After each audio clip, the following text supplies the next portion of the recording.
Alors, aujourd'hui je reviens avec une nouvelle vidéo. On va parler de mon book haul manga du mois de décembre. Il a été monumental celui-là. Du coup, je ne pourrais pas vous lire bien sûr en détail tous les résumés parce que sinon la vidéo ferait 1 heure, voire beaucoup plus même, je pense. Mais je vais vous montrer les couves et vous dire de quelle maison d'édition ils sont. Et plus en détail, je vous en parlerai dans une prochaine vidéo. On va commencer avec cette saga. Goblin Slayer, si je dis pas de bêtises, et je suis désolée si je les prononce mal. C'est chez Kurokawa. C'était un coffret des 2 tomes. Et c'est vraiment pour ça que j'ai craqué, parce que je connaissais pas. J'ai vu que l'anime était dispo. Du coup, bah, je me suis un peu aussi laissé tenter pour ça. Après, j'ai craqué chez Kurokawa, toujours. C'était aussi un coffret pour cette saga. Alors, je suis en train de chercher, ça c'est le tome 1. Hop. Celle-ci. Je vous mettrai tout en barre d'infos, hein, comme d'habitude. Je vous mettrai les résumés et tout ça. Après, hop. On change de registre. J'ai craqué pour Le Jeu de la Mort qui est sorti chez Delcourt. Je suis vraiment fan des coups. Et c'est le volume 1 et 2. C'était pas un coffret. Hein. Là, j'ai vraiment craqué pour les 2 tomes, les 2 volumes. J'ai du mal avec tome et volume, moi. Après, sur Vintage, j'ai craqué sur le volume 1, 3 et 4 de cette saga. La personne n'avait pas le volume 2, du coup j'essaierai de le trouver soit chez Mon Culturel ou soit sur Amazon si je peux le trouver. Je sais pas s'il est encore dispo. Bon, je pense. Après, j'ai craqué... alors, au début j'avais craqué pour le volume 1 et le volume 2 de Teacher Killer chez Soleil Manga. Et vu que j'ai lu les 2 premiers... Le tome 3, le volume... Il y a tout qui tombe. Le volume 4 et le volume 3 sont venus retrouver les 2 petits premiers. Voilà. Bien sûr, c'est toujours chez Soleil Manga. J'essaye de ranger en même temps. Pour pas que tout tombe. Après, j'ai craqué sur Ditube chez Delcourt. C'est le volume 1 et le volume 2. Il y a tout qui tombe. J'ai aussi craqué chez Kurokawa pour Spy Family, volume 2, vu que j'avais craqué pour le volume 1 au salon à Angers quand j'avais été. Après, sur Vintage, j'ai craqué sur Arbos Anima, publié chez Glénat. Je vous avoue que là, c'est pour la couve que j'ai craqué. Je suis désolée, vous entendez mes enfants qui sont en train de... parler parce qu'à Noël ils ont reçu des œufs magiques et en fait là c'est en train d'éclore. Voilà. Après j'ai craqué sur Vintage sur La Petite Fille aux Allumettes, volume 1, 2 et 3.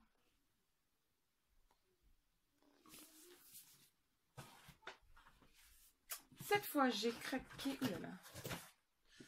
J'ai craqué pour Fear Force de chez Kana. En fait ils ont fait 48 heures, je sais pas si vous connaissez 48 heures BD. Et le manga était à 2 €, alors du coup, j'ai craqué. Après, j'ai craqué pour le coffret de cette saga, publié chez Kazé. Après, cette fois-ci, c'était un coffret avec 3 volumes. J'ai craqué pour cette saga. Je vous avoue que je ne connais pas du tout. Mais c'est vraiment la couve qui m'a fait craquer. Je la trouve vraiment sympa. Et qu'en feuilletant, c'est un peu l'univers steampunk. Et j'aime bien cet univers de base dans les romans. Alors je me suis dit pourquoi pas dans les mangas. C'est publié chez Kana. Je ne sais plus si je vous l'ai dit. Après, j'ai craqué pour les mémoires de Vanitas chez Kion. C'est sur Vinted que j'ai trouvé les 2 premiers volumes. Et je me suis dit que ça pouvait être sympa. Surtout que les couves sont vraiment magnifiques. Après, en coffret, j'ai craqué sur ces 2 volumes. Et là, je vous avoue que c'est les couves aussi qui m'ont fait craquer. J'ai l'impression de retrouver en fait des dessins faits à l'aquarelle. Ils sont vraiment sympas. Pareil, c'était 2 volumes et c'est publié chez Kiwan aussi. Après, j'ai craqué pour cette saga chez Toki Toki. Alors, ce qu'il faut savoir, c'est aussi un coffret. Et le coffret, hop, ça c'est le volume 1, ça c'est le volume 2. Et en fait, le coffret de base se présente comme ça. Mais à l'intérieur, on a ça. Et je vous avoue que j'ai vraiment trouvé ça sympa. Et au lieu de garder ça bêtement fermé comme ça, du coup je l'ai mis dans la bibliothèque. Je trouve ça beaucoup plus joli. Après, toujours chez Toki et toujours en coffret, j'ai craqué pour cette saga. Alors c'est souvent les 2 premiers volumes. Alors après il faut faire attention parce que des fois c'est des volumes. Je sais que la dernière fois j'avais pas regardé et j'ai failli acheter volume 17 et 18. Alors que j'avais pas le début de la saga. Publié toujours chez Toki Toki. Et là je vous avoue que c'est les couves qui m'ont fait craquer. Ils me font vraiment penser à l'univers de Totoro et tout ça. Et je suis une grande fan de cet univers. Du coup c'était obligé que je craque. Volume 1. Avec les petites bestioles derrière. Et volume 2. Pareil, toujours avec les petites bestioles. Le volume, j'en veux avec mes tomes moi. Ça a trop parlé de romans. Les volumes 3 est dispo. Je l'ai vu à mon culturel. Du coup, je pense qu'il fera partie de mon book haul de janvier. Après, j'ai craqué chez Akata. J'ai énormément craqué pour cette maison d'édition au mois de novembre. Et décembre ne fait pas l'exception. J'ai aussi craqué. Mais cette fois-ci, j'étais un peu plus raisonnable. J'ai surtout continué la saga que j'apprécie énormément. Et j'ai craqué pour ce volume. Il vient juste de sortir. C'est comme sur un nuage. Et je l'ai lu et je vous en parle très très bientôt sur le blog. Et je me tâte à vous faire une petite vidéo. Je pense que je pourrais vous en dire un peu plus que la chronique écrite. Après, j'ai craqué sur celui-ci. J'adore la couve. Il est chez Amake Manga. Il est publié. Pour l'instant, il n'y a qu'un volume. Du coup, on verra. Je sens que tout va tomber. Après, pareil, en coffret, j'ai craqué. Si je vous les montre à l'envers, ça va le faire. J'ai craqué pour cette saga. J'ai l'impression que c'est un peu dans un autre univers. Je sais pas du tout. J'ai un peu feuilleté. Les dessins sont très... les filles sont bien proportionnées. Voilà, on va dire ça comme ça. C'est publié chez Toki Toki. Et la dernière saga, j'ai craqué pour cette saga qui était en 3 volumes. Et le coffret comprenait 3 volumes. C'est aussi publié chez Toki Toki. Et pareil, je sais pas du tout à quoi m'attendre. Mais quand on voit un peu ce genre de couve, je pense que ça va être marrant et un peu sexy. Comme vous avez pu voir, j'ai craqué sur des univers vraiment différents. Il y a du tout mignon. Je suis désolée. En fait, j'ai un bouton là où que je peux couper la vidéo et j'appuie dessus. Oh là là, je suis pas douée, mais alors pas possible. Je disais donc que j'ai vraiment varié les univers dans mes achats mois de décembre. Parce que justement, les maisons d'édition ont joué le jeu et ont sorti énormément de coffrets. Mais avec des univers vraiment différents les uns des autres. On peut très bien, comme je vous disais, passer du steampunk au un peu plus sexy avec ce genre de couve. Ou celui-là aussi qui me paraît un peu plus sexy. Avec nos voisins les... Je sens que tout va tomber. Je suis en train de regarder, toucher au manga et je me dis oulala, qu'est-ce que tu es en train de faire, Mélodie. Comme celui-là qui me paraît un peu plus je dirais pas travailler parce que c'est pas du tout ce terme, plus coloré en fait, voilà, plus coloré au niveau des couleurs, mais oulala, Mais voilà, je suis en plus en train de le lire en même temps. L'univers des esprits un peu plus loufoque parce que les esprits sont vraiment un peu bizarres quand même dans celui-là. Après, comme dans cette saga par exemple, où j'ai l'impression que c'est un peu plus mignon en ayant lu le résumé, on part vraiment sur une histoire un peu triste et un peu plus girly, j'ai envie de dire, que certains comme je sens que je vais tout faire. Je me répète, hein, mais j'ai vraiment de plus en plus peur que tous les mangas soient étalés par terre, que ce genre de choses où que ça me paraît un peu plus adulte entre guillemets. Il y a quand même des monstres, ça m'a l'air ouais, un peu plus adulte, même au niveau des dessins, pas adulte mais au niveau des formes des filles, qu'on part un peu sur du thriller entre guillemets avec, je les mets à l'envers, avec Teacher Killer, ou que ça soit cette saga. J'ai vraiment eu envie de varier et vraiment regarder, pas forcément regarder la maison d'édition parce que ça soit Delcourt,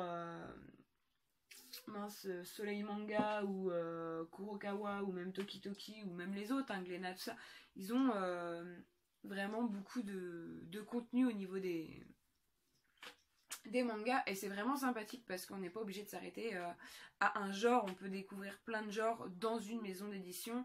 Moi en fait je m'arrête pas du tout à la maison d'édition, je vous avoue que je lis rarement les résumés. Ça c'est vraiment un gros souci chez moi, que ce soit pour les mangas ou pour les romans. Je m'arrête vraiment en couverture. Mais vu que j'aime tout, que je suis pas du genre difficile, une couverture comme ça va pouvoir m'attirer, ou une couverture comme ça va m'attirer. C'est vraiment, je m'arrête vraiment pas du tout à un genre. J'aime tout. Après voilà, c'est un budget, on va pas se mentir, mais j'aime tout. Et c'est vraiment l'univers des mangas qui m'intéresse énormément parce que grâce à ce genre de coffret où on peut découvrir 2 volumes ou 3, on peut se faire une idée sur la saga et se dire bah ouais en fait elle est vraiment sympa et je vais la continuer, ou bah en fait non elle me plaît pas et bah du coup je vais plus être attirée vers un autre style de saga. Et moi c'est pour ça qu'en fait je favorise je favorise, mais non, parce que du coup j'achète quand même à côté des volumes 1 et 2 comme ça quand ça me plaît, mais je vais plus être attirée par des coffrets que sur des tomes uniques. Parce que comme ça, pour moi, sur un tome, on peut pas forcément se faire un avis, que sur 2 volumes, on peut commencer déjà à se dire oui bon bah voilà j'aime bien cette saga, ou bah non en fait j'avais déjà vu avec le volume 1 c'était pas terrible, j'ai pas réussi à accrocher, parce que c'est pas, je dis pas que l'histoire n'était pas terrible, mais j'ai pas réussi à accrocher, du coup je peux pas, du coup bah c'est bien, j'ai les 2 volumes mais je vais pas continuer, que de se dire je vais acheter la saga complète, des fois qui peut faire 5, 6, 10, 13, 20 volumes, et se dire au final bah, j'ai dépensé ça et ça me plaît pas. Que là, avec les 2 premiers volumes, pour moi du moins à mon avis, hein, mon humble avis, on peut se faire un avis. Moi personnellement, au bout du premier tome, j'arrive à me faire un avis sur la saga. Bah pas sur la saga complète, hein, parce que c'est pas possible, mais sur le fait... la plume du mangaka ou sur les dessins, j'arrive à me faire une idée plus globale. Il y en a, il leur faut plus. Voilà, moi je sais que je favorise maintenant les coffrets en manga pour pouvoir vraiment me faire une idée. Ce qui est dommage, c'est que toutes les librairies ou les culturels ou tout ça n'ont pas forcément ces coffrets. Mais en fait, en fouillant sur Amazon, j'ai découvert que Amazon les vendait aussi. Alors quand malheureusement les culturels ou les librairies les ont pas, ou qu'on n'est pas patiente comme moi, hein, que je peux pas me dire je vais commander mes coffrets ou mes romans chez mon libraire, parce que des fois je vais attendre 3 semaines, un mois pour le recevoir. Que bah malheureusement Amazon en 2 jours ils sont chez moi quoi. Alors du coup c'est un peu plus simple. Je ne suis pas du tout pro Amazon ou pro librairie, hein. J'achète autant chez les libraires que sur Amazon, mais c'est vrai que quand on a un mois d'attente, bah c'est un peu plus compliqué. Du coup, c'est pour ça qu'en fait, j'ai été fouillée et je me suis rendu compte que Amazon vendait aussi les coffrets. Alors du coup, j'ai plusieurs coffrets dans ma liste à me prendre. Alors je pense que le mois de janvier va être aussi chargé en manga, parce que je vous avoue qu'en ce moment, je lis beaucoup plus de manga que de romans. J'ai mes périodes, hein. Les romans vont revenir. Je suis en train de lire un historique en ce moment où que je suis en train de tourner la vidéo. Et j'aime toujours autant, hein. Je ne vais pas vous cacher, j'aime toujours autant. Mais c'est vrai que je reviens à mes premiers amours des mangas. J'en lisais énormément. Alors, cette fois, c'est pas moi qui ai appuyé. C'est la vidéo qui s'est coupée. Allez, ça va. Je disais que... adolescente ou quand j'ai commencé à lire, j'ai commencé vraiment à lire sur les BD ou sur les mangas, et l'univers des mangas animés, toute cette pop culture en fait m'a toujours énormément parlé, et c'est vrai que je l'avais un peu mise de côté pendant quelques temps, et je reviens tout doucement à ce premier amour, et j'espère vous faire découvrir de plus en plus de mangas et cet univers que j'aime vraiment. Je peux pas... Si, j'aime presque plus les mangas et les animés que les romans, parce que l'univers des mangas, on peut vraiment partir sur n'importe quoi. Ça peut être du plus loufoque au plus mignon, tout y passe. Que dans les romans, les auteurs sont beaucoup plus... soft, on va dire. Mais voilà, c'est deux univers que j'aime vraiment beaucoup, et j'espère qu'avec toutes ces vidéos que je vais pouvoir vous filmer, vous faire découvrir vraiment ces deux univers. Je fais que des bêtises. Pour vous faire découvrir ces deux univers, que ce soit les romans MF, les romans MM, ou même les romans fantastiques que je lis, ou que à côté de ça, je peux vous faire découvrir les mangas, que ce soit du MM, du MF, de l'horreur, du policier, du thriller, tout, du fantastique. J'espère vraiment vous faire découvrir tout mon univers et que ça vous plaira. Sur ce, je vous fais plein de bisous et je vous dis à très vite. Bye bye.